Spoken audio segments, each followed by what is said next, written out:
Hello नमस्कार साथियों, आप सभी का प्रिस्टाइन क्लासेस में फिर से स्वागत है। तो आज हम लोग जो nation building challenges of nation building की क्लास स्टार्ट करते हैं। तो जो डोमेन सब्जेक्ट है आपका पॉलिटिकल साइंस, उसको आज हम लोग स्टार्ट करेंगे।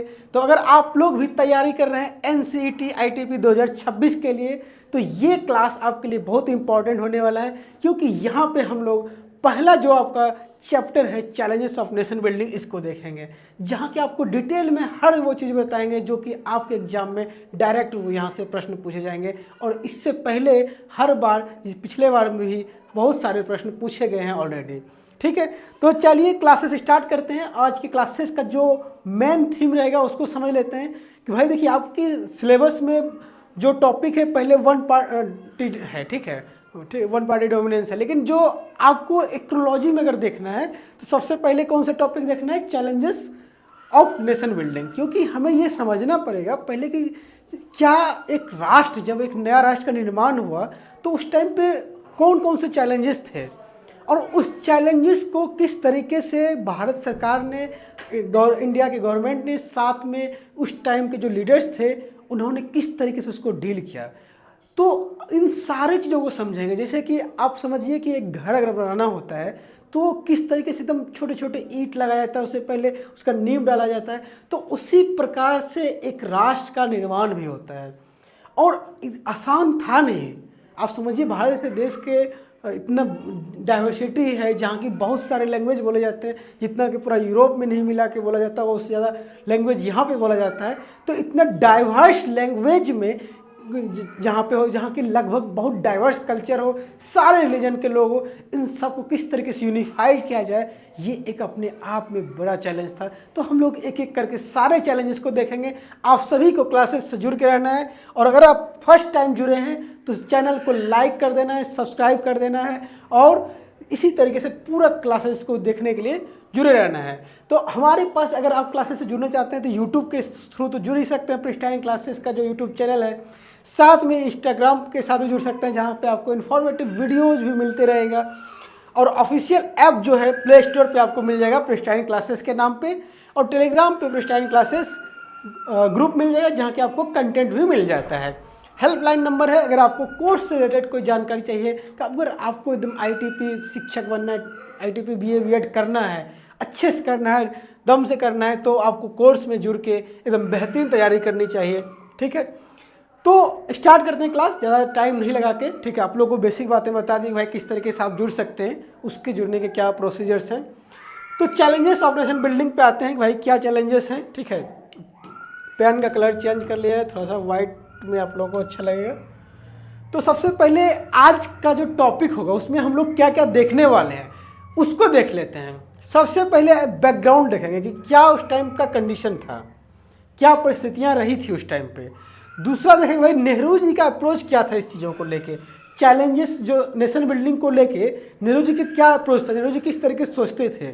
ठीक है, तो आपको देखिए अंडरस्टैंडिंग कराना मेरा काम है, कि अगर आप क्लासेस में जुड़ रहे हैं तो ये होना चाहिए कि आपको पूरा होल कॉन्सेप्ट समझ में आना चाहिए। ठीक है, तो पूरा डाइवर्स पर्सपेक्टिव से कि भाई नेहरू जी क्या सोच रहे थे, पटेल जी का क्या स्टैंड था, ठीक है, जिन्ना का क्या स्टैंड था, जिसकी वजह से ये दिक्कतें जो आ रही है कि भाई पार्टीशन हुआ, वो सारी दिक्कतों के पीछे जिन्ना का क्या स्टैंड था, टू नेशन थ्योरी क्या था, इन सारी चीज़ों को आज समझ लेना है। कौन इसके फेवर में थे टू नेशन थ्योरी के, कौन इसके अगेंस्ट में थे, इन सब चीज़ों को समझना है। दूसरा हम लोगों को जो नेहरू जी का अप्रोच देखने के बाद, लेगेसी ऑफ पार्टीशन, बहुत दर्दनाक घटना है, बहुत ही दर्द है कि भाई पार्टीशन के कारण हम लोगों को बहुत ज़्यादा दिक्कतें का सामना करना पड़ा। ठीक है, और जो चैलेंजेस हुआ रिफ्यूजी के रीसेटलमेंट का, बहुत सारे रिफ्यूजी, मान लीजिए अचानक से रातों रात पता चला कि भाई आप जहाँ पे रह रहे हैं वो आपका घर नहीं रहा, तो समझिए कितनी बड़ी दिक्कतें हो जाएगी। ठीक है, और प्रॉब्लम ऑफ प्रिंसली स्टेट्स। ठीक है, खास करके आज की क्लास में हम लोग जूनागढ़ के जो प्रॉब्लम था, प्रिंसली स्टेट को किस तरीके से इंडिया में मिलाया गया उसको देखेंगे। बाकी जो हम लोगों का बचेगा हैदराबाद और मणिपुर, इन सबको, कश्मीर का तो मान लीजिए अलग से करेंगे, इन सबको बाद में देखेंगे। अब बैकग्राउंड पे चलते हैं। ठीक है, आप लोग समझिए, एकदम आराम से समझिएगा। आपको घर बनाना है, पहली बात घर बनाने से पहले क्या समस्या था वो सब देख लीजिए। भारत जिस टाइम पे आज़ाद होता है, कब आज़ाद होता है, 1947 में। ठीक है, 15 अगस्त को भारत आज़ाद माना जाता है। भाई 15 अगस्त को आज़ाद हो गया। 14 अगस्त 1947 के रात में 12 बजे के बाद से हम लोग आज़ाद हो गए। और उस टाइम पे नेहरू जी भाषण देते हैं, ठीक है। और आज़ाद जिस टाइम हुए थे उस टाइम तक भी ये क्लियर नहीं हुआ था कि कुछ पार्ट का कि कौन सा पार्ट किस क्षेत्र में आता है। तो नेहरू जी इस टाइम पे आज़ाद जब हुए तो समस्याएं क्या क्या हो गई, आप कल्पना कीजिए। एक नया देश आज़ाद हुआ जो कि लगभग 200 सालों से गुलाम रहा है, ठीक है, किसी के कॉलोनाइज रहा है, उपनिवेशवाद रहा है। और उसी के जस्ट बाद, आज़ादी के जस्ट बाद कोल्ड वॉर का फेज स्टार्ट हो गया, यानी कि जो मेजर वर्ल्ड पावर्स थे उन दोनों में आपस में एक तरीके से कॉन्फ्लिक्ट चल रहा है, ठीक है। आप इंटरनेशनल पर्सपेक्टिव से भी इसको मैच कर सकते हैं। हमेशा जब भी स्टडी करना है तो मैच करके, सिर्फ वन डायमेंशनल स्टडी नहीं करना है। समझ रहे हैं कि जब आपका अगला जो चैप्टर है, अगला यूनिट कह सकते हैं, वो है क्या है, contemporary world politics. World politics में कोल्ड वॉर का फेज देखते हैं। वैसे आपके सिलेबस से कोल्ड वॉर को भी हटा दिया गया है, लेकिन कोल्ड वॉर के फेज को देखते हैं। अब उस फेज में, कोल्ड वॉर के फेज में अब क्या देख रहे हैं, कब से स्टार्ट हो जाता है कोल्ड वॉर? 1945 से। 45 से स्टार्ट हो जाता है, दोनों में थोड़ा सा स्टार्ट होता है 1949 तक, तो बहुत हद तक बहुत आगे चला जाता है। तो इंटरनेशनल सिचुएशन भी बहुत स्टेबल नहीं है। उस टाइम पे इंडिया आज़ाद हो रहा है और आज़ादी के साथ सौगात में आ रहा है विभाजन। और उस विभाजन के वजह से हमें समस्याओं का एक ढेर लगा हुआ है। अब उस समस्याओं को किस तरीके से झेला जाए, ना हमारे पास बहुत ज़्यादा रिसोर्सेस है, ठीक है, ना हम डेवलप्ड हैं बहुत ज़्यादा, ऊपर से ये विभाजन। तो ये हमारा मतलब बैकग्राउंड बहुत ज़्यादा अच्छी है ना। बस आप समझिए कि किस फेज में, अगर आप लोग ने हिस्ट्री को देखा है, हिस्ट्री को 9th-10th में भी अगर देखा है, तो आपने पूरा फ्रीडम स्ट्रगल मूवमेंट देखा होगा कि कितने स्ट्रगल के बाद हम लोगों को आज़ादी मिला था। तो उस टाइम फेज पे भारत आज़ाद होता है। और क्या कहते हैं, जिस टाइम देश आज़ाद हो रहा था उस टाइम गांधी जी क्या कह रहे थे? गांधी जी कह रहे हैं कि भाई कल हम ब्रिटिश प्रभुत्व की गुलामी से तो मुक्त हो जाएंगे, लेकिन मध्य रात्रि में भारत का विभाजन हो जाएगा, इसलिए कल का दिन उत्सव के साथ साथ शोक का भी दिन होगा। क्योंकि जैसे जिस दिन आज़ाद हुए उसी के साथ साथ भारत का 2 टुकड़ा हो जाएगा। और कहिए 2 क्या 3 टुकड़ा कर लीजिए, मान लीजिए इस तरीके से इधर तो ईस्ट पाकिस्तान और वेस्ट पाकिस्तान, एक तरीके से 3 टुकड़ा भी कर लीजिए, अभी तो वेस्ट ईस्ट पाकिस्तान आपका बन जाता है बांग्लादेश। तो ये सिचुएशन था कि जब पूरा देश इंजॉय कर रहा था, ठीक है। तो ये गांधी जी उस टाइम पे ये स्टेटमेंट 14 अगस्त 1947 को कोलकाता में दे रहे थे, क्योंकि कम्युनल वायलेंस पूरा फैल गया था। अभी हम लोग पार्टीशन पे आएंगे तो इन चीज़ों को अच्छे से और देखेंगे। तो कुल मिलाकर आप समझिए कि सिनेरियो क्या था 1947 में, कि एक तरफ खुशी का माहौल था और एक तरफ दुख, दर्द, पीड़ा, शोक की, मतलब भाई नॉर्मली जो लोग यहाँ पे जिसको कुछ बदलने की जरूरत नहीं पड़ रहा है, कि जो जहाँ जिनका घर है वहीं पर है, उनके लिए चलिए उत्सव का है। लेकिन जो बॉर्डर एरिया में थे, जहाँ की पार्टीशन हो रहा था, उनको तो बहुत ज़्यादा इम्पैक्ट पड़ रहा है, क्योंकि कुछ लोगों को छोड़ के जाना है और कुछ लोग अगर वहाँ हैं तो उनको ज़बरदस्ती फोर्स किया जा रहा है छोड़ने के लिए। तो इन चीज़ों की वजह से ये सिचुएशन जो था अपने आप में एक बहुत ही गंभीर सिचुएशन था, ठीक है।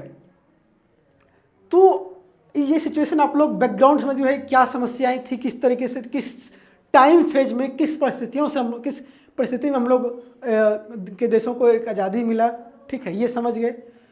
अब चलिए ठीक है, आज़ादी मिल गया, ठीक है, आज़ादी मान लीजिए मिल गया, जैसे भी जो भी कंडीशन था उस कंडीशन में मिल गया।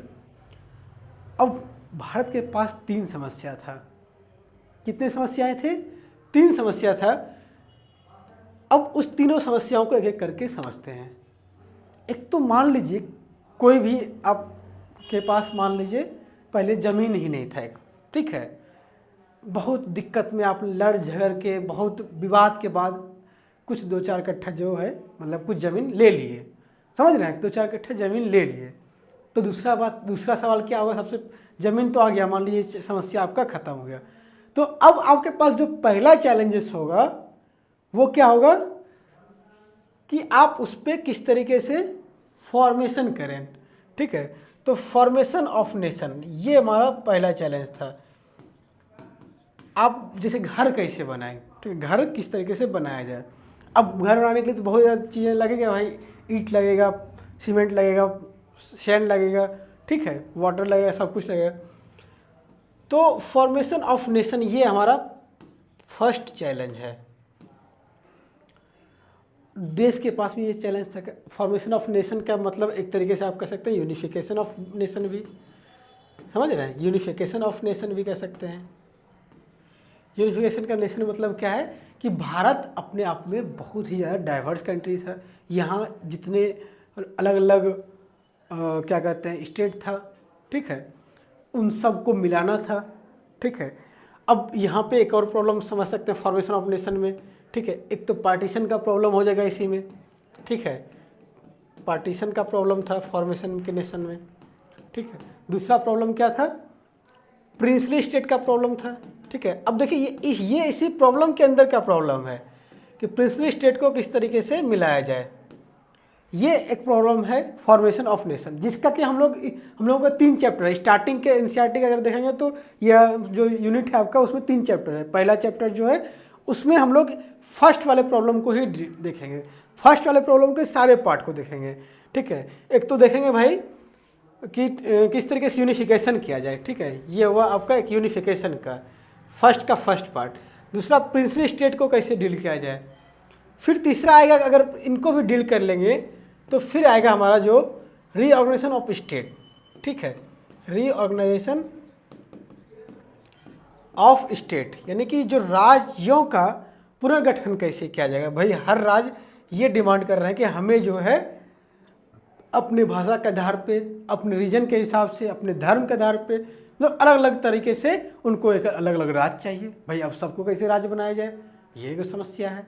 तो ये पहला वाला जो समस्या था फॉर्मेशन ऑफ नेशन, ठीक है, ये नेशंस का जो गठन होगा उसी में से, और ये जो सब समस्या है कि भाई एक तो पार्टीशन से समस्याएं आई कि भाई इसमें कि यूनिफिकेशन की बात हम कर रहे हैं, पहले तो यूनिफिकेशन छोड़िए, जो था हमारे पास वही टूट रहा है। तो एक तो बहुत सबसे बिगेस्ट समस्या ये था।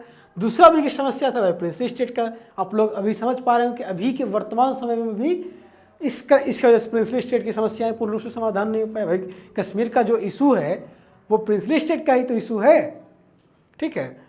और फिर रीऑर्गेनाइजेशन ऑफ स्टेट का, इसका भी आप लोग देखते होंगे कि भाई बहुत सारे राज्यों ने अलग अलग डिमांड करते रहते हैं हर हमेशा कि हमको एक अलग राज्य दे दीजिए। भाई यूपी से एक अलग राज्य, बुंदेलखंड साइड के लोग अलग डिमांड करते हैं। तो हर राज्य में एक अलग अलग राज्य का निर्माण होने की बात हो रही थी। भाई तेलंगाना इतना 2014 में जाके बन पाया कि हर राज्य में, चाहे वो डेवलपमेंट के नाम पे, चाहे एडमिनिस्ट्रेशन के नाम पे, चाहे पॉलिटिकल एडमिनिस्ट्रेशन के नाम पे, चाहे वो लैंग्वेज के नाम पे, रीजन के नाम पे, ठीक है, किसी न किसी एक नाम पे हमेशा हर जगह राज्यों का, एक नए राज्यों के निर्माण के लिए आवाज़ें हमेशा उठती रहती हैं, ठीक है। तो ये समस्या था पहले समस्या का। फिर हम लोग दूसरे समस्या पर चलते हैं, ठीक है। हम दूसरा तीसरा समस्या से आपको बता देते हैं, आपको ये सब हम लोग अगले क्लास में जब करेंगे, ठीक है, मतलब अगला जब चैप्टर करेंगे। तो दूसरा समस्या था कि भाई इस्टेब्लिश, अब ये माना जाता था कि जो डेमोक्रेसी है वो मतलब एलिट लोगों के लिए है या एलिट कंट्रीज़ के लिए है, ठीक है। तो कैसे डेमोक्रेसी कैसे इस्टेब्लिश किया जाए। अब डेमोक्रेसी को इस्टेब्लिश करने के लिए जो जो थ्योरी पहले दिया जाता था भाई कि यूरोपियन कंट्रीज़ के लिए सूटेबल है, तो कहा जाता है भाई नॉट सूटेबल है, ठीक है। पहली बात तो है नॉट सूटेबल है। और दूसरा डेमोक्रेसी के लिए एक जो बात कहा जाता है कि डेमोक्रेसी वन टाइप के रीजन में, ठीक है, जहाँ के एक तरह के लोग ज़्यादा रहते हैं वहाँ के लिए सूटेबल है। तो यहाँ के लिए सूटेबल इसलिए नहीं हो रहा है। दूसरा ये यूरोप पे ज़्यादा फिट बैठता है, किस पे, यूरोप पे, ठीक है, यूरोप की थ्योरी है, इस वजह से यहाँ पे फिट नहीं है, समझ रहे हैं। और ये सब समस्या, और पहले जितने भी थिंकर्स थे दुनिया के अलग अलग थिंकर्स, और इतने नंबर्स में, इतने ज़्यादा लोगों, जहाँ पे पॉपुलेशन हो, इतनी आबादी हो, वहाँ पे डेमोक्रेसी, और इतनी डाइवर्सिटी के साथ एक प्रॉब्लम और क्या था, डाइवर्सिटी।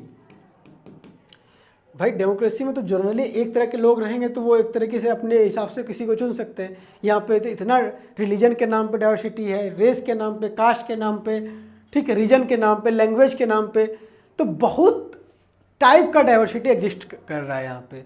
तो इन सारे डाइवर्सिटी को किस तरीके से डील किया जाए, ठीक है। तो ये समस्या था, ठीक है। तो ये सब समस्याओं का समाधान हम लोग वन पार्टी डोमिनेंस सिस्टम जब देखेंगे तो वहाँ पे इस चीज़ को स्टडी करेंगे। अभी हम लोग आगे चलते हैं। तीसरा जो समस्या था, थर्ड चैलेंज जो था हमारा, वो था थर्ड चैलेंज क्या है भाई, डेवलपमेंट का, ठीक है। अब आप लोग समझ रहे हैं कि आपने घर तो बना लिया, ठीक है, सब लोगों को अपना प्रॉपर घर वर बांट दिया सही तरीके से, ठीक है, सबको जो जो चाहिए वो दे दिए, ठीक है, डेमोक्रेसी भी मान लीजिए एक तरीके से इस्टेब्लिश कर लिए। अब समस्या है भाई, खाना पीना तो भी चाहिए, खाना पीना के बिना रह सकते हैं, तो खाना पीना कैसे मिलेगा, तो उसके लिए इकोनॉमिक डेवलपमेंट चाहिए। तो डेवलपमेंट के लिए क्या क्या किया जाएगा उसके लिए देखेंगे हम लोग, ठीक है। ये तीसरा चैप्टर में देखेंगे तो भाई प्लानिंग कमीशन आएगा, ठीक है, फिर नीति आयोग उसका ट्रांसफॉर्मेशन होके बनेगा 2015 में, और हर प्लानिंग कमीशन का एक अपना खासियत रहेगा, और क्या क्या समस्याएं थी प्लानिंग कमीशन का और डेवलपमेंट के लिए, उनको हम लोग अगली क्लास में देखेंगे। तो कुल मिला के आपको ये 3 समस्या समझना है। ये 3 समस्या अगर आप समझ गए तो समझिए कि आप 3 चैप्टर का जो समरी है वो समझ गए इतना। ये 3 समस्या, 3 चैलेंजेस आप लोगों को समझ के रखना है। ओके, क्लियर है? चलें आगे, चलिए आगे चलते हैं। आगे जो है, अब पहला वाला जो समस्या है, ठीक है, फर्स्ट समस्या जो है हमारा कि नेशन फॉर्मेशन का, ठीक है, नेशन फॉर्मेशन का जो समस्या है, नेशन फॉर्मेशन का, इसमें से पहला समस्या आते हैं पार्टीशन एंड रिहेबिलिटेशन, विभाजन, विस्थापन और पुनर्गठन, ठीक है। अब इसका बैकग्राउंड समझते हैं। देखिए इसका बैकग्राउंड क्या है कि बहुत पहले से 2 नेशन थ्योरी दिया गया जा रहा था, ठीक है। थ्योरी वैसे बहुत अलग लोगों ने दिया, लेकिन इस पे जो सबसे ज़्यादा जोर दे रहे थे वो एक थे जिन्ना नाम के, ठीक है, मोहम्मद अली जिन्ना, ठीक है। तो जिन्ना पहले जब भारत पाकिस्तान एक था तो इनका मानना था कि 2 राष्ट्र बनने चाहिए। क्यों भाई?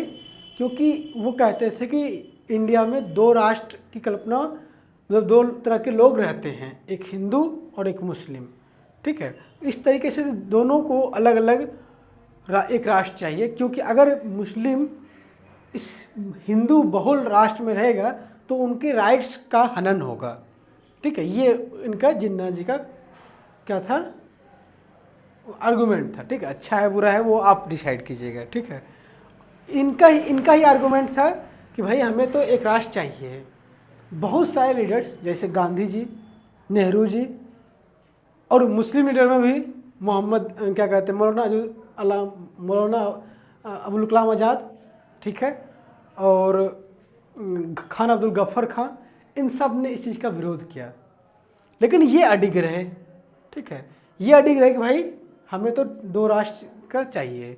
तो 2 नेशन थ्योरी अगर आपसे पूछा जाए क्या होता है तो आप सिंपल समझ लीजिएगा कि जो मतलब मोहम्मद अली जिन्ना के द्वारा प्रपोन नहीं कह लीजिए कि इसको आगे बढ़ाया गया। पहले इससे पहले इकबाल और कुछ लोगों ने इस चीज़ पे बात किया था। तो कुल मिला के इसमें आपको समझना है कि उनका मानना था कि भारत में 2 तरह के लोग रहते हैं, ये अपने आप में 2 राष्ट्र रहते हैं, ठीक है। तो इसीलिए जब नया मतलब भारत आज़ाद हो तो उनका दोनों का अलग अलग अपना एक क्या कहते हैं देश हो, ये होना चाहिए। ये 2 नेशन थ्योरी था, ठीक है। खान अब्दुल गफ्फर खान जो कि बहुत ही अनडिस्प्यूटेड लीडर हैं, ये इस चीज़ को नहीं मानते हैं, ठीक है। खान अब्दुल गफ्फर खान कहते थे कि भाई नहीं ये गलत चीज़ है, ठीक है, ये गलत चीज़। खान अब्दुल गफ्फर खान क्या कह रहे हैं कि जो कि नॉर्थ वेस्टर्न फ्रंटियर प्रोविंसेस के थे, भाई ये क्वेश्चन भी आपको आया गया है, ठीक है, कि who was the leader of undisputed leader of north western frontier. ये क्वेश्चन आपके PYQ का है, आई थिंक 24-27 मतलब इसी दोनों में साल में किसी बार आ गया, तो इसलिए इसको जान लीजिएगा। तो खान अब्दुल गफ्फर खान, जिनको हम लोग फ्रंटियर गांधी के नाम से भी, सीमांत गांधी के नाम से जानते हैं, इन्होंने अपोज किया 2 नेशंस का, लेकिन इनकी बातों को लोगों ने इग्नोर कर दिया, क्योंकि मोहम्मद अली जिन्ना अपने आप को मुस्लिम का सबसे अच्छा लीडर बताने में लगे हुए थे, ठीक है, और बहुत सारे लोगों ने ऑब्वियस उनको माना भी होगा खास करके मुस्लिम कम्युनिटी के लोगों ने। तो इस वजह से मतलब सारे लोगों ने ऑब्वियस नहीं माना, कि बहुत सारे लीडर्स थे जो कि इस चीज़ के खिलाफ थे और वो इंडिया में ही रहे, ठीक है। चाहे मौलाना अबुल कलाम आज़ाद है हो, ठीक है, तो इन्होंने तो बहुत ज़्यादा कोशिश किया कि नहीं ये पार्टीशन नहीं हो। भाई क्या वो मुस्लिम लीडर नहीं थे? क्या वो मुस्लिम के हित नहीं सोच पा रहे थे? या जो क्या साबित हुआ जब देश आज़ाद हुआ और अब वर्तमान समय में कौन लोग ज़्यादा सही कंडीशन में है? पाकिस्तान में जो रहने वाले मुस्लिम कम्युनिटी के लोग हैं, क्या वो सही एक जीवन जी पा रहे हैं, या इंडिया में रहने वाले जो लोग हैं वो सही जीवन जी पा रहे हैं? ठीक है, आप लोग ये डिसाइड कीजिए कौन लोग जी रहे हैं। ठीक है, तो ये इन सब चीज़ों से देख के तो लगता है कि भाई एकदम से ये इनकी जो थ्योरी थी बकवास थ्योरी थी। तो लेकिन इनके जो वॉइस है, सीमांत गांधी का जो बात इन्होंने उठाया, इनके बातों को पूरा नज़रअंदाज सभी के द्वारा किया गया। ठीक है, और उन्होंने पाकिस्तान के साथ मर्ज कर लिया गया। अब पार्टीशन पे नेहरू जी का क्या स्टैंड था उसको भी देख लीजिए। तो इन्होंने बहुत सारे लेटर्स लिखे चीफ मिनिस्टर्स को, उसमें कुछ बातें कही हैं। देखिए, आपको तो नॉर्मली कोई आएगा डाटा फैक्ट्स बताएगा भाई पार्टीशन में इतने लोग मारे गए थे, ये वो सब मैं बताऊंगा, उसके लिए टेंशन मत लीजिए। जहाँ से एग्जाम में क्वेश्चन आएगा वो भी बताऊंगा। लेकिन क्योंकि आप अगर ये डेमो का मतलब आपके क्लास जा रहा है, तो ये फाउंडेशन क्लास इसी तरीके से होता है। फाउंडेशन क्लास में आपको सारा कुछ बताएंगे, पूरा डिटेल में कॉन्सेप्ट क्लियरिटी करा देंगे कि आपको एग्जाम में एलिमिनेट करके भी प्रश्न बना सकें। ठीक है, तो we have a Muslim minority who are so large in numbers that they cannot, even if they want, go anywhere else. That is a basic fact about which there can be no argument. ठीक है, whatever the prohibitions from Pakistan and whatever the indigenities and horrors inflicted on non-Muslim there, we have got to deal with this minority in a civilized manner.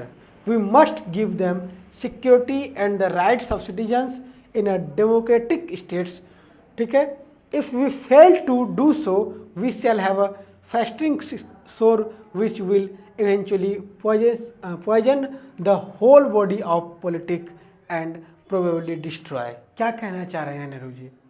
अब सोचिए नेहरू जी हमारे यहाँ के leaders कितने concern थे चीज़ों को लेके कि भाई चाहे वहाँ पे पाकिस्तान में नॉन मुस्लिम के साथ चाहे जो भी हो रहा हो, लेकिन यहाँ पे जो लोग रह गए हैं क्योंकि वो माइनॉरिटीज़ में हैं, तो हमें ये ख्याल रखना है कि भाई उनको कोई दिक्कत नहीं हो, उनको राइट टू सिटीजन मिले, उनको अपने जीने का अधिकार मिले, वो खुल के जी पाए, उन पर कोई दिक्कतें नहीं आ पाए। और अगर ऐसा करने में हमें फेल होगा तो ये बहुत ही दुखद होगा, और इससे सिर्फ क्या होगा कि किसी पर्सनल को नहीं, पूरे पॉलिटिक सिस्टम को दुख होगा, साथ में पूरा पॉलिटिक्स को ये डिस्ट्रॉय कर सकता है, पूरी भावनाओं को ख़त्म किया जा सकता है। तो ऐसे सोच यहाँ पे नेहरू जी के हैं। ठीक है, नेहरू जी की सोच कितने मतलब ज़्यादा बेहतरीन सोच है कि भाई हमें ये नहीं देखना कि दो तरह के लोग हो सकते थे कि मान लीजिए कि भाई पाकिस्तान में नॉन मुस्लिम के साथ बहुत अत्याचार हो रहा है, ठीक है, यहाँ भी अत्याचार करते हैं, यहाँ भी जो मुस्लिम है उनके साथ अत्याचार करते हैं, मेजोरिटी में यहाँ पे हम लोग हैं, वहाँ पे वो लोग हैं, तो वो लोग कर रहे हैं। तो क्या हम लोग इस तरीके से रिप्लाई दे सकते थे? लेकिन नेहरू जी का क्या सोच था? भाई इस तरीके से रिप्लाई नहीं देना है, हमें एक डिसेंसी के साथ, सिविलाइज्ड मैनर के साथ अब एक एक लोगों को संभालना है। ठीक है, समझ रहे हैं मतलब क्या स्टैंड रहा है। फिर चलते हैं, मतलब ये स्टैंड था पार्टीशन के बाद अलग अलग लीडर्स का। ठीक है, अलग अलग लीडर्स का यह स्टेट था। अब चलते हैं पार्टीशन का प्रोसेस क्या था। बहुत ही दुख भरा प्रोसेस था, बहुत ही दर्द था प्रोसेस में। आप लोग सुन के, अगर मैं तो यहाँ पे आपको बता रहा हूँ तो हो सकता है वो फीलिंग नहीं ला पाए आप, लेकिन अगर आप उसको फील करना चाहें तो आप फील कर पाएंगे कि कितना दर्द भरा होगा। कि देखिए क्या हुआ था कि भाई कि it was decided that what was till then known as India would be divided into two countries, India and Pakistan. ये डिसाइड किया गया भाई, टू नेशन थ्योरी एक्सेप्ट कर लिया गया जब फाइनली 1947 में। ठीक है, ये तय हो गया भाई दो राष्ट्र तो बनेंगे, ये अब कोई इसे बचा नहीं सकता है। ठीक है, अब नहीं बचा सकता है तो क्या होगा कि भाई डिवीजन क्या होगा, बहुत दर्दनाक होगा। मैंने बताया कि also very difficult to decide to implement. सबसे बड़ा दिक्कत क्या होता है भाई कि डिवीजन हमने पेपर पे तो कर दिया कि भाई चलो ठीक है, ऐसे करके पेपर उठाए और यहाँ पे ऐसे घेर दिए कि भाई ये इंडिया है, ये पाकिस्तान है। प्रैक्टिकली करना, सोचिए कि जहाँ से ये लाइन ऐसे चला जाए, तो यहाँ पे तो कोई गांव होगा, ठीक है। ये मान लीजिए एक गांव यहाँ अगर होगा तो एक गांव यहाँ भी होगा, तो इन दोनों में कुछ रिलेशन होगा, ठीक है। ये तो सकता है बहुत सारे गांव के बीच से चला जाएगा, उतना बहुत सारे विलेज, बहुत सारे सिटीज़ के बीच में चला जाएगा। अब यहाँ पे मान लीजिए एक भाई रह रहा है, एक भाई इधर रह रहा है, किसी का घर इधर है, ज़मीन इधर है, खेती बाड़ी इधर कर रहे हैं। तो ये लोग कितना इनके लिए दिक्कत हो गया कि अचानक से सोचिए एकदम इतना चेंजेस कि मैं अभी रह रहा हूँ यहाँ पे, ठीक है। मैं अभी तक तो लड़ाई जब लड़ रहा था, जब किसान लड़ रहे थे, भाई यहाँ के भी किसान लड़ रहे थे, सब कोई आज़ादी का जो मूवमेंट था, फ्रीडम स्ट्रगल था, उसमें जब लड़ रहे थे वो किसके लिए लड़ रहे थे? जब देश आज़ाद होगा तो हम लोग भारत के एक नागरिक रहेंगे, भारत के लिए लड़ रहे थे। अचानक से पता चला कि भाई नहीं, हम तो जीते, आज़ादी की लड़ाई तो जीत लिए, लेकिन हम भारत में नहीं रहे, हम पाकिस्तान में आ गए हैं, मेरा जो घर है वो पाकिस्तान में पहुंच गया है। तो सोचिए उनके लिए कितनी दिक्कत होगी। आप कल्पना कीजिए कि आपका घर अभी जहाँ पे है, अचानक से कुछ पॉलिटिकल रूप से कोई एक लीडर का मनमानी स्टार्ट हो और वो एकदम से अर्ज जाए कि नहीं एक अलग राष्ट्र बना जाए, और आपका घर पता चले अचानक से, और घर आपका यहाँ रह जाए, जमीन दूसरी जगह चला जाए। तो ये सबसे बड़ा दिक्कत था, और इसको इम्प्लीमेंट करना बहुत दिक्कत है भाई, कौन किधर रहेगा नहीं रहेगा, समझ रहे हैं। तो इसमें डिसाइड किया गया भाई कि कुछ एक रूल्स फॉलो किया जाए, किस तरीके से इम्प्लीमेंट करना है। तो उन्होंने बोला कि रिलीजियस मेजोरिटीज़ के हिसाब से बंटवारा होगा, ठीक है, कि प्रिंसिपल ऑफ रिलीजियस मेजोरिटी, मतलब जो जहाँ पे जो मेजोरिटी के लोग ज़्यादा हैं वो देश मतलब वो रीजन उसी देश को मिलेगा। यानी कि अगर मुस्लिम मेजोरिटी की कहीं पे लोग ज़्यादा हैं तो वो पाकिस्तान को मिल जाएगा, और अगर हिंदू मेजोरिटी के ज़्यादा लोग हैं तो वो है इंडिया को मिल जाएगा। अब मुस्लिम मेजोरिटी के 2 एरिया था, ठीक है। तो समस्या यही से आता है कि ये प्रिंसिपल को तो हम फॉलो कर लिए, लेकिन समस्या क्या है कि मुस्लिम मेजोरिटी के जो एरिया है वो 2 एरिया है। पहला एरिया है, फर्स्ट ऑफ ऑल जो है, there is no single belt of Muslim majority area in British India. मतलब ब्रिटिश इंडिया का जो पार्ट है उसमें से डिवाइड जो हुआ वो ब्रिटिश इंडिया का हुआ। प्रिंसली स्टेट के पास अलग ऑप्शन था, वो भी हम लोग देखते हैं। प्रिंसली स्टेट के पास ऑप्शन था कि वो किस में जाएंगे नहीं जाएंगे, वो उनको चॉइस करना है। वहाँ पे ये नहीं देखना है कि कौन ब्रिटिश लोग ज़्यादा है कि मतलब मुस्लिम मेजोरिटी ज़्यादा है कि हिंदू मेजोरिटी ज़्यादा है। अब ब्रिटिश इंडिया में कोई एक ऐसा स्पेसिफिक एरिया नहीं था कि भाई जैसे ये पूरा एरिया है, पूरा इस एरिया में सिर्फ मुस्लिम रह रहा है, ऐसा नहीं था। यह सिर्फ इस एरिया में मुस्लिम रह रहा है, यहाँ पे मेजोरिटी में बहुत ज़्यादा मुस्लिम रह रहा है, तो माइनॉरिटीज़ में हिंदू भी रह रहा है। और जैसे यहाँ पे मुस्लिम रह रहा है तो यहाँ पे फिर मुस्लिम मेजोरिटी एरिया है, ठीक है। एकदम एक ही साइड में शिफ्ट है, ऐसा कोई बात नहीं था। तो ये सबसे बड़ी एक प्रॉब्लम थी, ठीक है। और मतलब पता करने पे मतलब 2 क्षेत्र था, 2 एरिया था जहाँ की मतलब मेजोरिटी में एक तरीके से 2 जगह था, ठीक है। 1 in the west and 1 in the east. तो यहाँ से बात वक्त there is no way these 2 parts could be join. मतलब भाई अब सोचिए कि यहाँ पे दोनों पार्ट है, ठीक है, ठीक है। यहाँ पे एक पार्ट है, यहाँ पे एक पार्ट है, इसको यहाँ पे ऐसे करते हैं, ठीक है। मैप नहीं बना रहा हूँ, बस आपको रफ डायग्राम बता रहा हूँ, आप लोग ये मत कहिएगा कैसा मैप बना दिए, ठीक है। तो यहाँ पे एक पार्ट है, ठीक है, एक पार्ट यहाँ पे है। तो इन दोनों को कैसे ज्वाइन कर सकते हैं कि जैसे कुछ हनुमान जी की तरह यहाँ पे उठा के ये पार्ट को यहाँ पे ला सकते हैं? नहीं ला सकते हैं जी। तो अगर नहीं ला सकते हैं तो क्या करना पड़ेगा? दोनों को एक अलग अलग नेशन बनाना पड़ेगा। तो इसलिए डिसाइड किया गया कि फॉर्म अ न्यू कंट्री, ठीक है। न्यू कंट्री मतलब यहाँ पर 2 न्यू कंट्री, ठीक है। यानी कि दोनों पाकिस्तान ही रहेगा, लेकिन दोनों अलग अलग रीजन में दोनों को एक नया कंट्री बना दिया जाएगा। मतलब इधर वाले को भी पाकिस्तान कहेंगे, उधर वाले को भी पाकिस्तान कहेंगे। ये वेस्ट पाकिस्तान हो जाएगा, ये ईस्ट पाकिस्तान हो जाएगा, बस इतना ही करना है। तो ये डिसाइड किया गया, और ये हमारे पास सबसे पहली समस्या थी पार्टीशन करने का। पार्टीशन के प्रोसेस में इसीलिए दिक्कतें हैं कि समस्याएं क्या थी। पहली समस्या आप समझ गए, पूरा क्लियर है समस्या? बताइएगा आप लोग। पहला समस्या अगर आप लोग समझ गए, दूसरा समस्या चलते हैं। दूसरा समस्या क्या था? जो मुस्लिम मेजोरिटी एरियाज है wanted to be in Pakistan. मतलब जितने भी मुस्लिम मेजोरिटी एरिया हैं सभी लोग पाकिस्तान में नहीं रहना चाहते थे। कुछ लोग, जैसे मैंने आपको बताया, फ्रंटियर गांधी हो गए, मौलाना अबुल कलाम आज़ाद हो गए, ऐसे लीडर्स भी मेजोरिटी एरिया में भी रहे होंगे जो कि पाकिस्तान में नहीं रहना चाहते थे। तो अब उनको क्या किया जाए, वो कैसे आएंगे यहाँ पे? आएंगे तो उनको मतलब जगह कौन देगा। तो ये सब चीज़ें की समस्याएं थी कि मतलब किस तरीके से घर कहाँ पर मिलेगा, वो अपना घर छोड़ के आएंगे। तो पाकिस्तान में भी सारे मुस्लिम लोग जाना नहीं चाह रहे थे, ये एक बड़ी समस्या थी। ये भी नहीं था कि भाई अगर ये होता कि भाई जैसे जितने मुस्लिम लोग हैं सभी लोग वहाँ चले जाएं तो फिर भी समस्याएं आसान थी। थर्ड प्रॉब्लम था कि 2 of the Muslim majority provinces of British India यानी कि Punjab and Bengal had very large area where the non Muslim were in the majority. यानी कि अगर मान लीजिए पूरा एरिया मुस्लिम मेजॉरिटी है, लेकिन इसमें से भी कुछ एरिया ऐसा है जैसे ऐसे करके कि जहाँ पे मुस्लिम नहीं हिंदू मेजॉरिटी है। समझ रहे कि समस्या क्या है। समस्याओं का तुम ध्यान समझना है, क्योंकि स्टेटमेंट बेस्ड प्रश्न जब आएगा तो वहाँ पे आपको यही अंडरस्टैंडिंग काम आएगा। वहाँ पे कोई चीज़ रट के नहीं जाना है, आपको जो समस्या होता है ना उस समस्याओं को समझिए, क्योंकि स्टेटमेंट में 2-3 स्टेटमेंट दे देगा कि ये समस्या था या नहीं था, उसमें से कोई गलत स्टेटमेंट दे देगा तो उसको आपको गलत करना है उसी टाइम पे। तो अब पूरा एरिया है, मान लीजिए पंजाब के रीजन और बंगाल के रीजन है, लेकिन उसमें भी कुछ एरिया है जहाँ पे हिंदू लोग ज़्यादा हैं।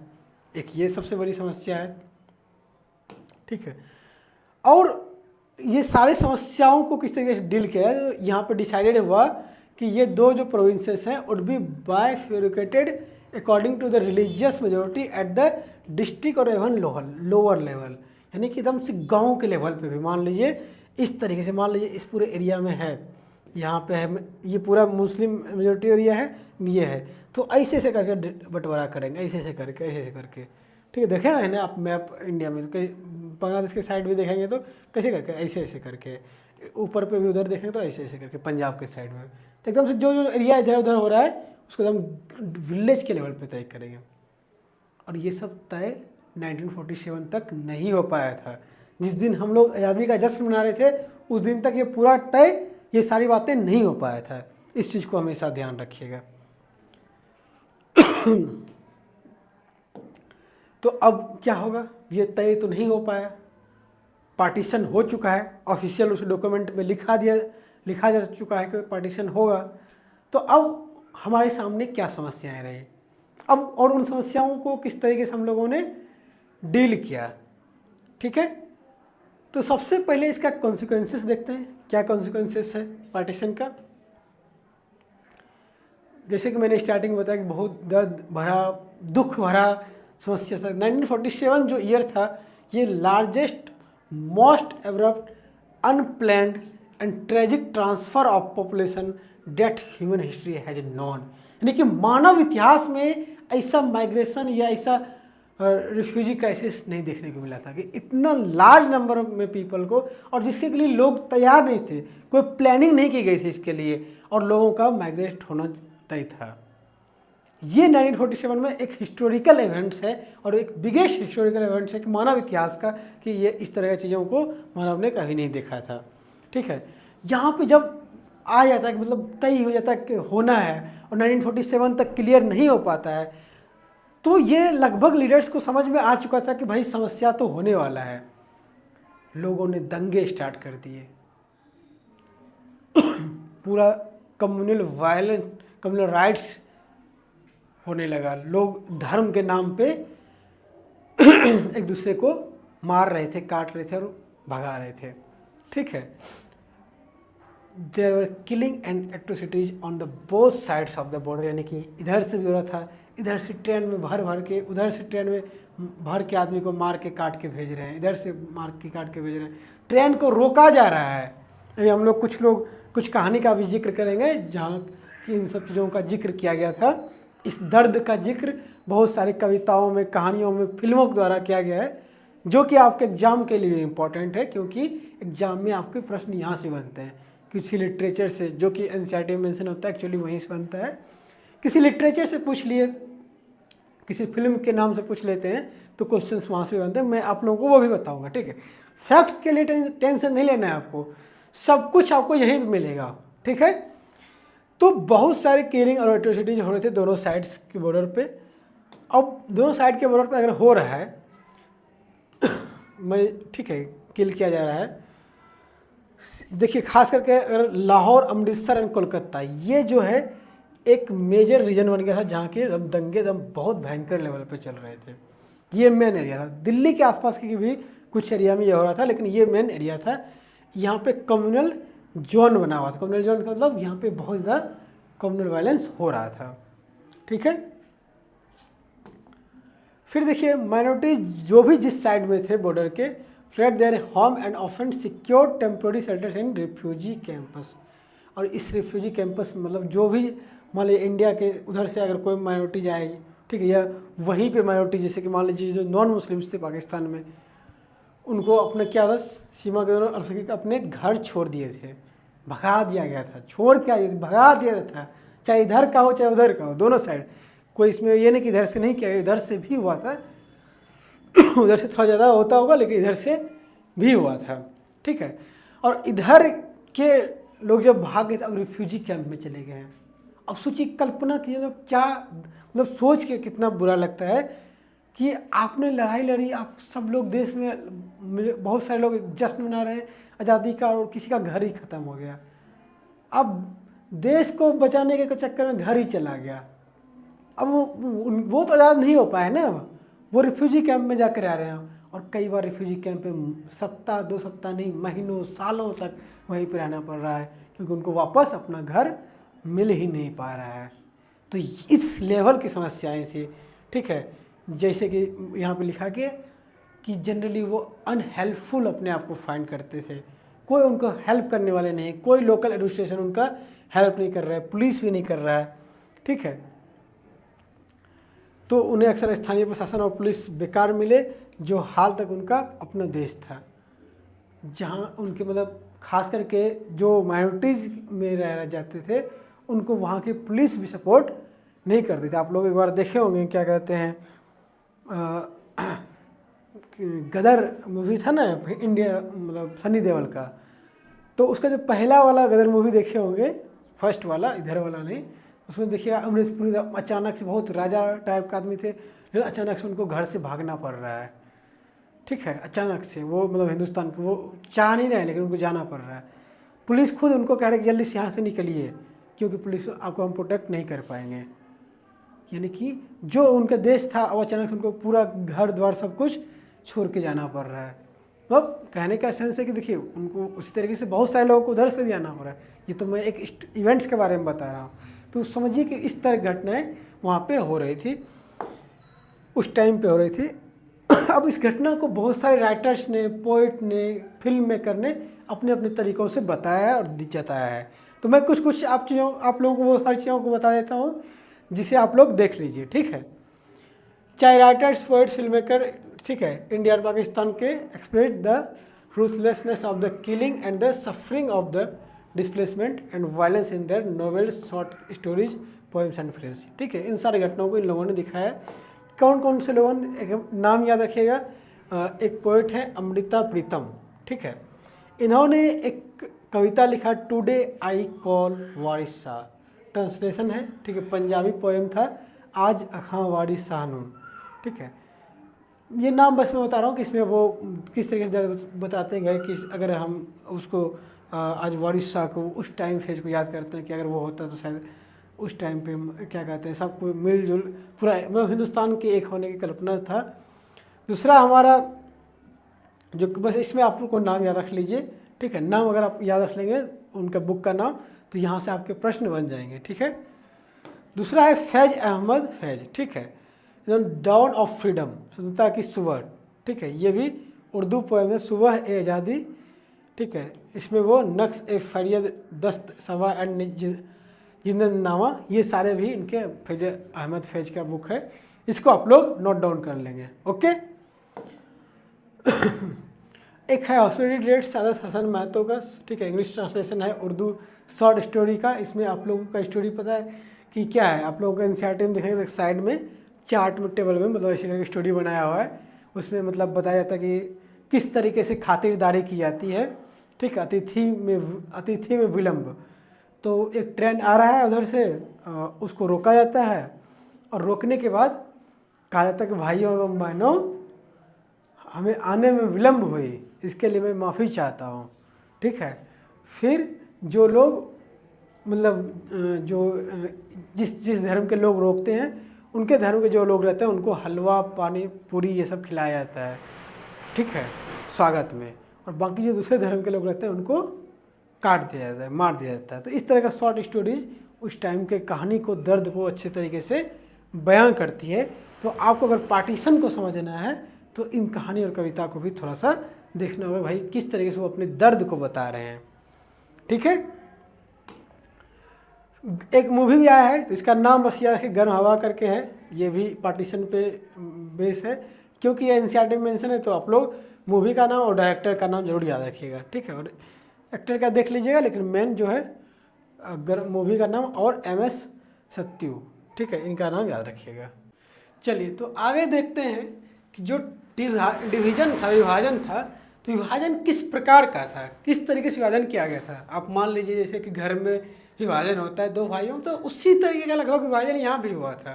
जैसे आपके यहाँ मान लीजिए विभाजन होता है, भाई पिताजी का था 2 गो कुर्सी था तो उसको भी बांट देते हैं, समझ रहे हैं, 2 गो पेन था उसको भी बांट देते हैं। तो उन सब चीज़ को बांटना था तो विभाजन में यहाँ पे सिर्फ एडमिनिस्ट्रेटिव विभाजन नहीं था भाई। एडमिनिस्ट्रेटिव रूप से तो भाई ज़मीन का तो बंटवारा हुआ है, ठीक है। एक तो डिवीजन हुआ ज़मीन का, यानी कि लैंड का, एडमिनिस्ट्रेटिव डिवीजन इसको कहते हैं, प्रशासनिक रूप से भाई ये हमारे क्षेत्र में है, ये आपके क्षेत्र में है।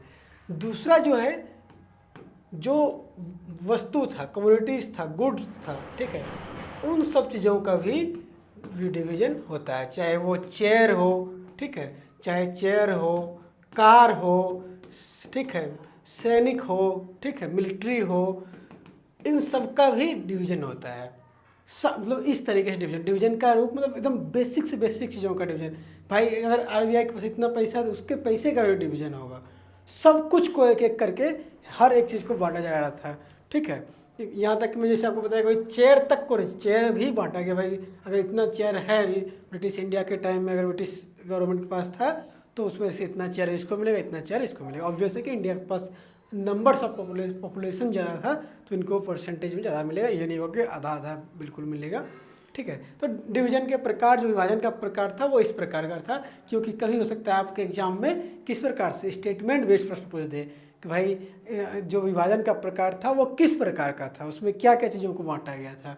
तो इस लेवल का बंटवारा था, मतलब उसमें से कोई भी अगर वस्तु का नाम लिखा हो कि इसका भी बंटवारा हुआ था तो चौंकिएगा नहीं कि मतलब कि अरे ऐसे थोड़ा सकता है, ये घर का बंटवारा थोड़ो है। तो ऐसे नहीं सोचना है। विभाजन में सब कुछ का बंटवारा एडमिनिस्ट्रेटिव तो हुआ ही था भाई, ये एरिया हमारे अंदर है, उसके साथ साथ में इस चीज़ों का भी हुआ था। अब ये विभाजन तो हो गया, मान लीजिए ये सारी समस्याओं के साथ विभाजन हो गया।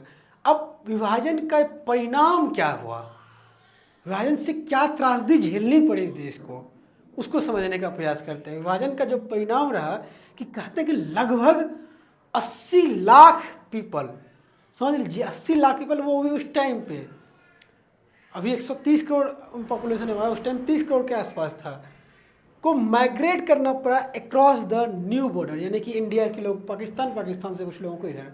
तो 80 लाख लोगों को यहाँ से वहाँ घर अपना छोड़ के जाना पड़ा। ये सबसे ज़्यादा परिणाम रहा। और कितने लोग मारे गए, कहते हैं कि 5 to 10 lakh people were killed in violence, 5 से 10 लाख लोग मारे गए। आप इमेजिन कीजिए कि ये कितना बड़ा फिगर है कि इतने लोग पूरे फ्रीडम स्ट्रगल में नहीं, जितने लोग मारे गए हैं उससे ज़्यादा लोग फ्रीडम का स्ट्रगल खत्म होने के बाद मारे जाते हैं। ये अपने आप में क्या है, एक बहुत ही बड़ी घटना थी, बहुत दुखद घटना थी, ठीक है। क्योंकि हम लोग मैनेज नहीं कर पाए, होता नहीं कभी अचानक से बहुत कुछ अगर मिल जाए तो आज़ादी को हम लोग मैनेज नहीं कर पाए, उस वजह से ये सारी घटनाएं हुई। अगर हम लोग सही तरीके से उसको डील नहीं कर पाए कि इतने लोग मारे जा रहे हैं, 5 से 10 लाख, ये ऑफिशियल डाटा में अगर बोला जा रहा है 5 to 10 लाख, तो सोचिए कि इससे ज़्यादा लोग मारे गए हुए, इससे कम नहीं। और 80 लाख को माइग्रेट करना पड़ा। सबसे जो 2 बड़ी चीज़ें जो माइग्रेशन से कि मतलब जो पार्टीशन की वजह से देखने को मिला, वो ये 2 बड़ी घटनाएं, ठीक है।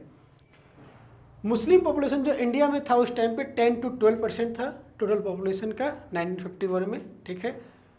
1951 में इसलिए बोल रहा हूँ क्योंकि ये मतलब प्रॉपर रूप से पार्टीशन हो चुका था। पार्टीशन के बाद ये जो हमारे पास परसेंटेज था वो था। ठीक है। अब एक और सवाल था कि जिस टाइम पे ये सब हो रहा था तो हमारे जो राष्ट्रपिता कहे जाते हैं गांधी जी क्या कर रहे थे? इतनी घटना हो रही थी भाई, तो गांधी जी ने माना जाता है भाई गांधी जी का बहुत अहम योगदान रहा है फ्रीडम मूवमेंट में, फ्रीडम स्ट्रगल मूवमेंट में। तो वो क्या कर रहे थे उस टाइम पे, वो क्यों नहीं रोक पाए, या उनका क्या योगदान रहा था, वो क्यों नहीं चाहते पार्टीशन को रोक पाए, या पार्टीशन को अगर नहीं रोक पाए तो ये माइग्रेशन को, ये जो कम्युनल वायलेंस था उनको क्यों नहीं वो रोक पाए, या वो उनका आखिर कर वो क्या रहे थे, कहाँ थे वो?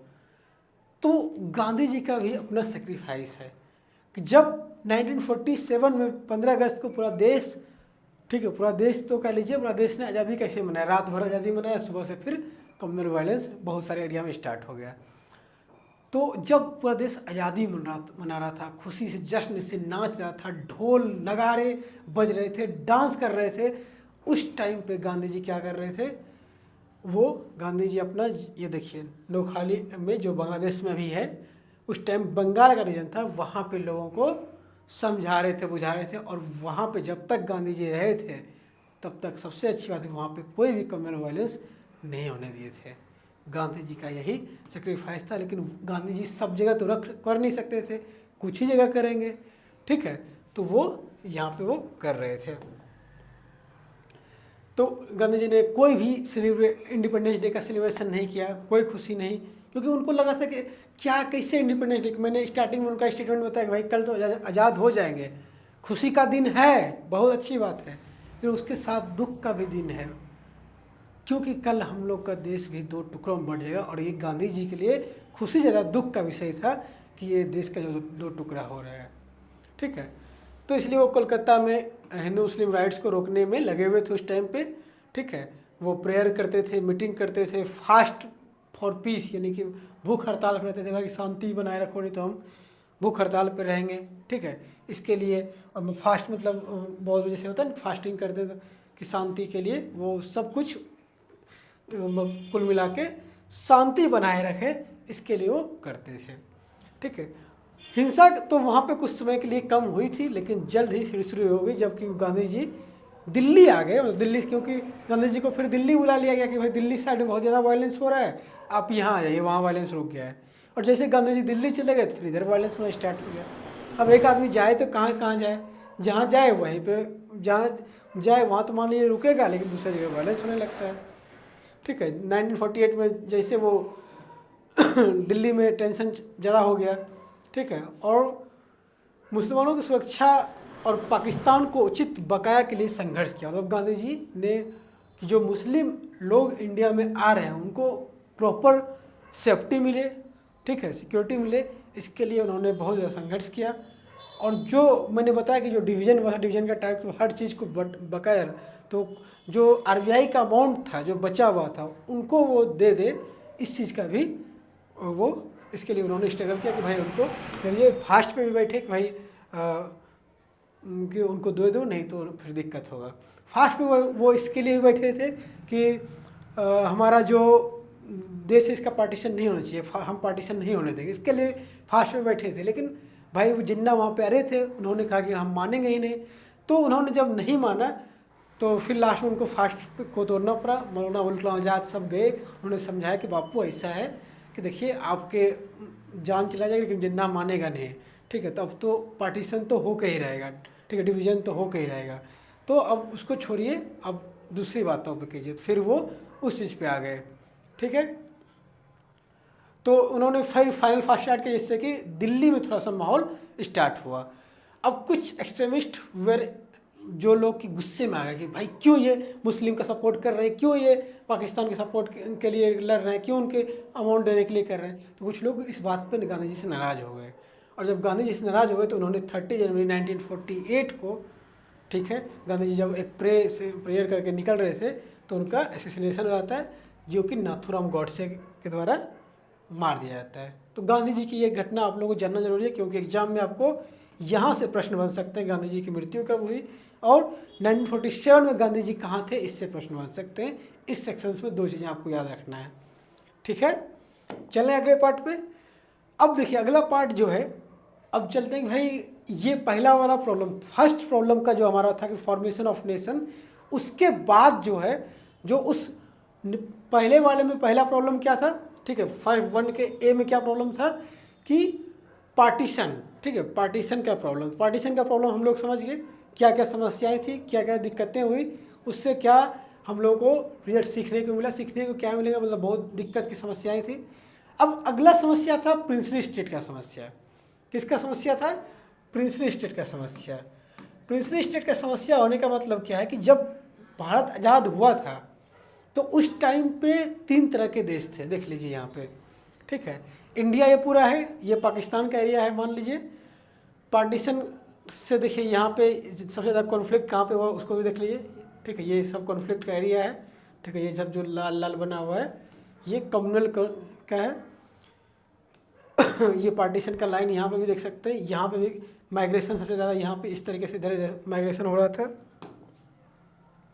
ठीक है। तो माइग्रेशन इधर हो रहा है, तो ये माइग्रेशन, इसको मैप में भी समझ सकते हैं कहाँ कहाँ पे समस्याएं थी। ये बंगाल का जो बांग्लादेश अभी है और यहाँ पे जो आपका इंडिया का रीजन है, यहाँ पे आपको माइग्रेशन हो रहा था इस एरिया में, यहाँ पंजाब के जूनागढ़ में इस साइड में माइग्रेशन हो रहा था, ठीक है। तो ये जो प्रॉपर रूप से आप लोग इंडिया का ये पार्ट है, इसमें ये देखिए हैदराबाद है, जूनागढ़ यहाँ पे है, तो ये सब कुछ प्रिंसली स्टेट था। तो उस टाइम पे ब्रिटिश इंडिया 3 पार्ट में बटा हुआ था। कितने पार्ट में? 3 पार्ट में। एक तो था मान लीजिए ब्रिटिश इंडिया का पार्ट, ठीक है। एक था क्या कहते हैं, मतलब जो प्रिंसली स्टेट थे उनके पास 3 ऑप्शंस थे, या तो वो इंडिया के साथ जुड़ जाए, या तो वो क्या कहते हैं पाकिस्तान के साथ जुड़े, या तो वो चाहे तो इंडिपेंडेंट भी रह सकते हैं। अब ये एक समस्या चुनौती दे दी है कि भाई वो प्रिंसली स्टेट डिसाइड करेगा कि वो किसके साथ रहना चाहते हैं। अब इससे समस्या हो गया कि भाई एक तो पहले ही देश का 2 टुकड़ा हो गया है, अब इतने सारे लगभग 555 ऑलमोस्ट उस टाइम पे पाकिस्तान का कम करके थोड़ा कम हो जाएगा, 555 के आसपास, 60 के आसपास प्रिंसली स्टेट था, ठीक है, 60 के आसपास। तो 560 प्रिंसली स्टेट को किस तरीके से मैनेज किया जाए, ये अब एक बड़ी समस्या थी। क्या थी? 560 प्रिंसली स्टेट को 560 को कैसे मैनेज किया जाए। अब फिर से समस्या आ गया भाई कि अभी देश का 2 टुकड़ा हुआ है, ये जो छोटे छोटे प्रिंसली स्टेट हैं कहीं ये भी अलग अलग ना हो जाए। अब इन सब को यूनिफाई करना एक अपने आप में गंभीर समस्या था। तो इन सब को समस्या को समाधान करने के लिए पटेल साहब आते हैं, ठीक है। और देखिए अभी और क्लासेस को अगर आप बेहतरीन तरीके से करना चाहते हैं तो क्या करना है आपको, हमारे पास जो बैच है उसको भी एक बार देख लीजिए कि ये जो बीए बीएड का कोर्स है, बीएससी बीएड का कोर्स है, और बीकॉम बीएड का, टीचिंग एप्टीट्यूड का, ठीक है, ये सारे कोर्सेस अभी आपको मिल जाएंगे। इसमें फैसिलिटीज़ बहुत सारे मिलेंगे। अगर आपको आईटीपी जो है एनसीईआरटी आईटीपी का जो कोर्स में मतलब अच्छा एग्जाम में स्कोर करना है, आपको अच्छे यूनिवर्सिटी में एडमिशन लेना है, तो उसके लिए आपको क्या चाहिए, एकदम प्रॉपर रूप से गाइडेंस चाहिए। लाइव क्लासेस यहाँ पर डेली मिलेगा, रिकॉर्डेड मिलेगा जब तक कि आपका एग्जाम नहीं हो जाए, ठीक है।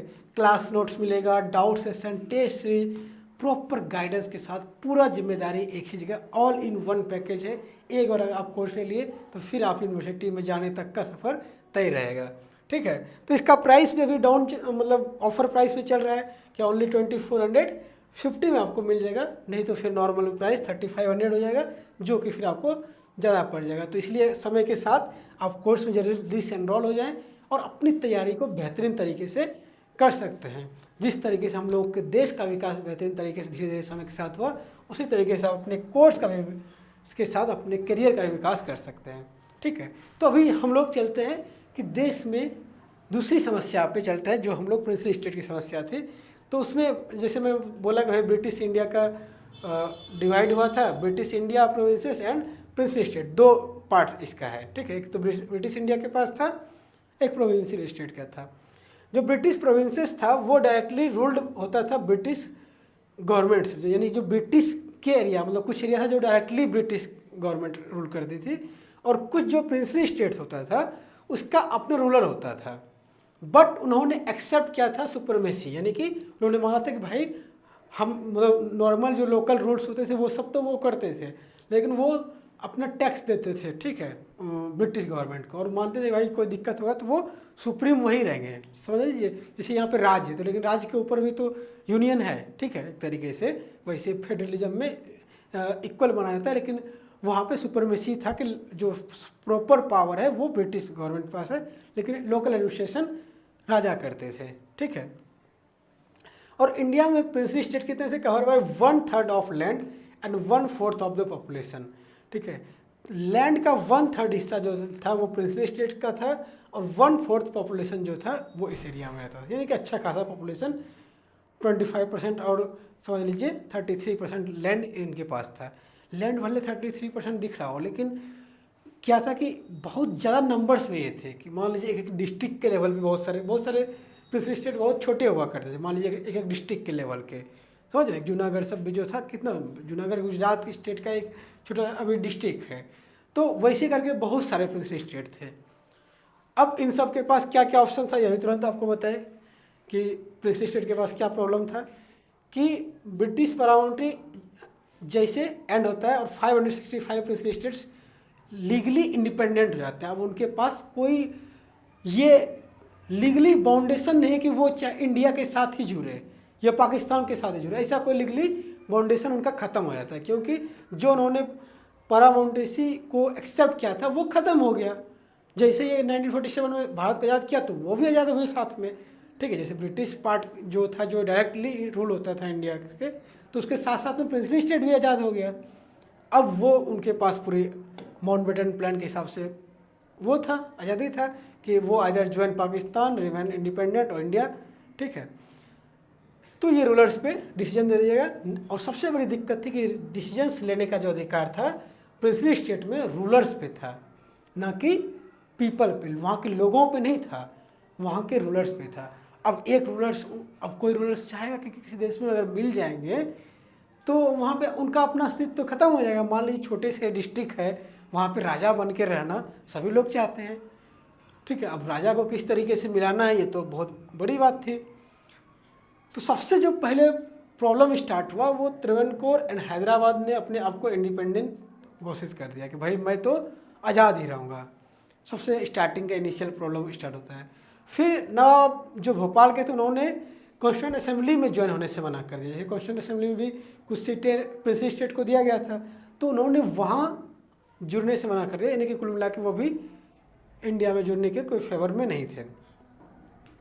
अब जैसा कि मैंने बताया कि जो नए डेमोक्रेटिक कंट्रीज हैं इनको कहीं एकदम टुकड़े टुकड़े पीस में न बट जाए, पता चले कि आप यहाँ से जा रहे हैं, यूपी से जा रहे हैं, मतलब बंगाल बिहार तक का तो मान लीजिए एरिया था उसके उनके अंदर, ब्रिटिश गवर्नमेंट के अंदर। जैसे बिहार से बाहर उधर जाएंगे, हैदराबाद जाएंगे तो दूसरे राजा के यहाँ जाएंगे, फिर उधर त्रिवेंकोर में अलग दूसरे राजा के यहाँ जाएंगे, भोपाल में अलग राजा है, ठीक है, जूनागढ़ में अलग देश है।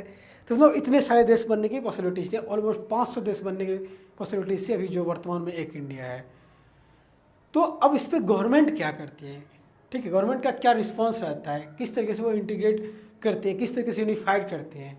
तो जो रोल आप लोग पढ़े होंगे इटली और क्या कहते हैं जर्मनी को यूनिफाई करने के लिए मेजनी और गरिबाल्डी का था, वही लगभग रोल यहाँ पे सरदार वल्लभ भाई पटेल ने निभाया। सरदार वल्लभ भाई पटेल को ये टास्क दिया गया भाई कि किस तरीके से यूनिफाई किया जाए, ये जो टुकड़े टुकड़े में बंटने की पॉसिबिलिटीज़ है इसको यूनिफाई किया जाए। तो सरदार वल्लभ भाई पटेल उस टाइम पर डिप्टी पीएम भी थे और होम मिनिस्टर भी थे, ठीक है, इनके साथ वीके मेनन सेक्रेटरी हुआ करते थे। तो इन्होंने एक बात भी कही थी, इसको भी ध्यान रखिएगा तो आप लोग समझ पाएंगे इनका क्या सोच रहा था, कि एकता की कमी हमें अप्रत्याशित विविधताओं के सामने ला देगी, अराजकता और व्यवस्था हम सभी को अभिभूत कर देगी। यानी कि अगर हम एकता यूनिफाइड नहीं रहे तो हमारे पास समस्याएं बहुत ज़्यादा आ जाएंगे। तो इस ऐसी समस्या ना रहे इसके लिए वो क्या करते हैं कि एक एक देश को मिलाने के काम करते हैं। और मिलाने का इनका तरीका अप्रोच क्या होता है कि दो तरीके से, पहले तो बातचीत करते हैं, डिप्लोमेसी, दम प्यार से बहुत, मतलब उनके बारे में फ्रेज भी चलता है कि एक होता है कि भाई एक हाथ में गाजर एक हाथ में लाठी लेके चले, ठीक है, कि गाजर दो कि भाई थोड़ा खा लो पी लो, ठीक है, मतलब आ जाओ हमारे इधर, नहीं माने फिर एगो गाजर खा लो, नहीं माने तो हल्का थोड़ा सा डराए धमकाए कि नहीं मानोगे तो लाठी लगेगा।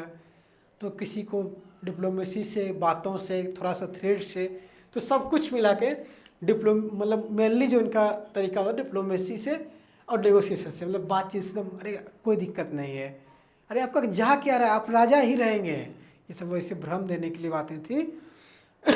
आप राजा ही रहेंगे, बस आपसे क्या ले रहे हैं, जो ब्रिटिश गवर्नमेंट ले रही थी वही हम ले रहे हैं। कम्युनिकेशन आपको ब्रिटिश गवर्नमेंट ही देखती थी, ट्रांसपोर्ट, ठीक है, डिफेंस सिस्टम आपका हम सुरक्षा देंगे बदले में, आपको क्या करना है उस मान लेना कि हम इंडिया में साइन कर दीजिए, इंस्ट्रूमेंट ऑफ एसेसन जो डॉक्यूमेंट था उस पर साइन कर दीजिए, बस इतना था।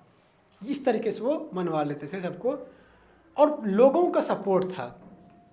लोग चाहते थे कि एक यूनिफाइड, क्योंकि चाहे वो प्रिंसली स्टेट्स के लोग हो या ब्रिटिश इंडिया के जो एरिया है वहाँ के लोग, फ्रीडम स्ट्रगल में तो सब लोग लड़े थे, सब लोग चाहते थे आज़ादी, और वो आज़ादी सिर्फ ब्रिटिश से नहीं चाहते थे, वो उस अपने यहाँ के ज़मींदार से भी आज़ादी चाहते थे, वो अपने राजा से भी आज़ादी चाहते थे, वो किसी भी तरीके के गुलामी में नहीं रहना चाहते थे, समझ रहे हैं।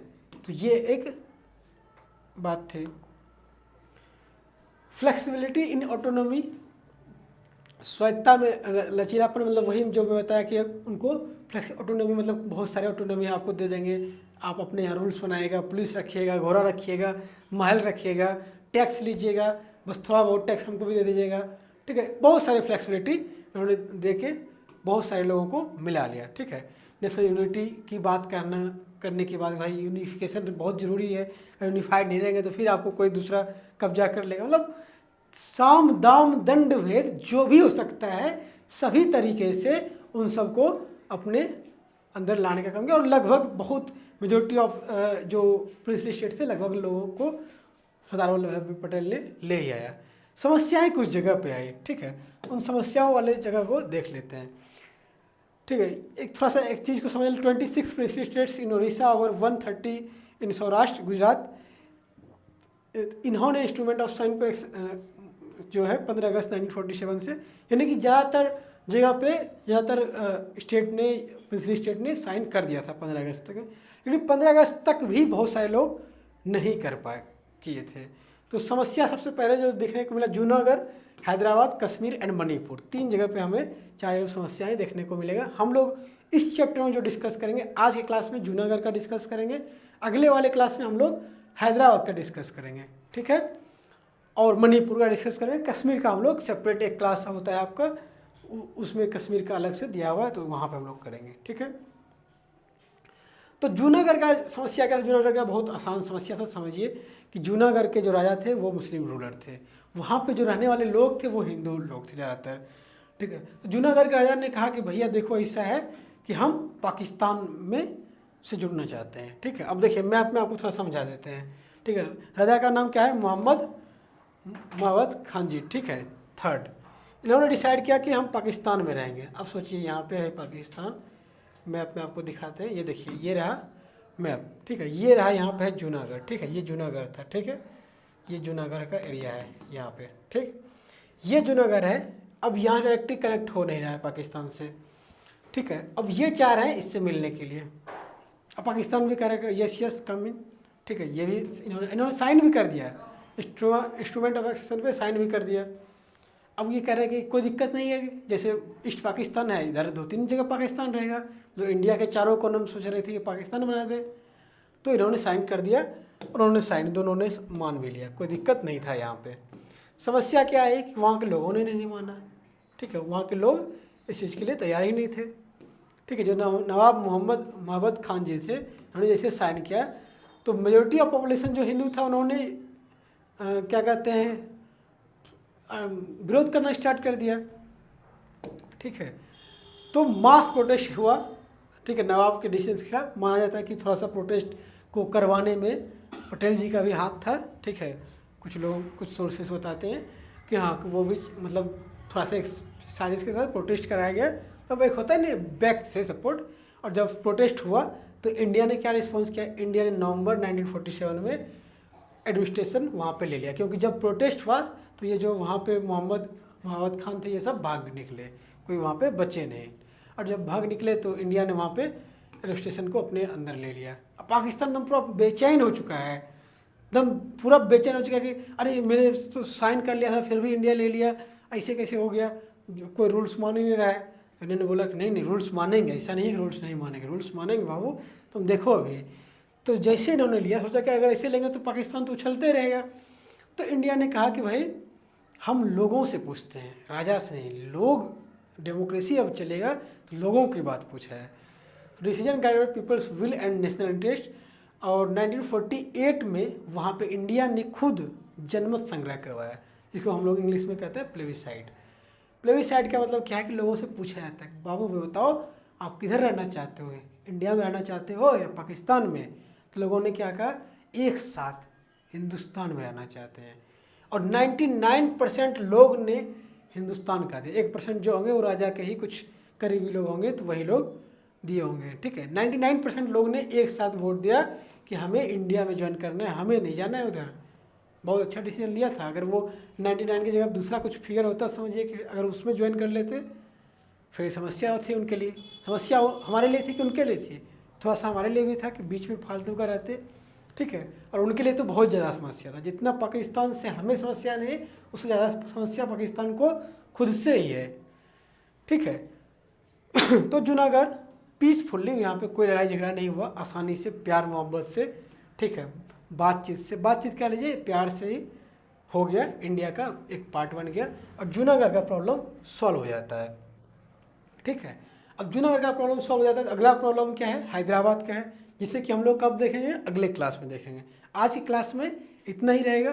तो आज की क्लास में जाने से पहले बस आपको बता देते हैं कि अगर आपको कोर्स में इनरोल करना है तो समय अभी है। आप लोग टोल फ्री, ये जो हमारे पास हेल्पलाइन नंबर है, इस पर कॉल करके कोई भी डिटेल में जानकारी चाहिए होगा तो आप देख सकते हैं, जान सकते हैं। और इस क्लास में आपको सारे कुछ मिलेगा, लाइव क्लास के साथ साथ रिकॉर्डेड भी रहेगा, टेस्ट सीरीज रहेगा, ठीक है।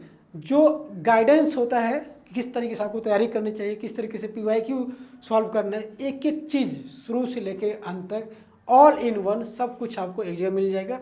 हर सब्जेक्ट के लिए आपको बेस्ट फैकल्टीज, मेंटरशिप मिल जाएगा। तो इसलिए अगर आपको कोर्स करना है, ITP में, NCT का ITP में जाना है, अच्छी यूनिवर्सिटी में एडमिशन लेना है, वहाँ से जाके BA BEd BSc BEd करना है, तो आपके लिए बस एक ही चैनल है ही। आप लोगों को भी पता है कि इस चीज़ के लिए, इस सेक्टर में आपको जो एक बेस्ट चैनल है, वैसे मान लीजिए और भी बहुत सारे चैनल्स हैं जहाँ के आपसे बहला फुसला के पैसा ले लिया जाएगा, लेकिन जहाँ पे प्रॉपर कोर्स पूरा क्लास कराया जाएगा। ऐसा नहीं कि आपसे सिर्फ पैसा ले लिया और क्लास नहीं होगा, ऐसा कुछ नहीं होता है। आप लोग पहले के रिजल्ट को ऑलरेडी देख सकते हैं, ठीक है।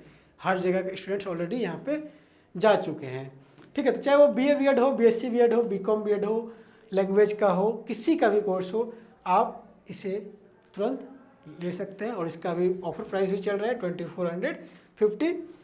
तो आप लोगों से मिलते हैं अगले क्लास में। इसी तरीके से मस्त तरीके से अपना पढ़ाई करते रहिए, ज़बरदस्त तरीके से। अगर आपको सेशन अच्छा लगा तो अपना जो फीडबैक है वो ज़रूर बताइएगा कमेंट बॉक्स में, और सेशन को एक बार लाइक कीजिएगा, सब्सक्राइब कीजिएगा।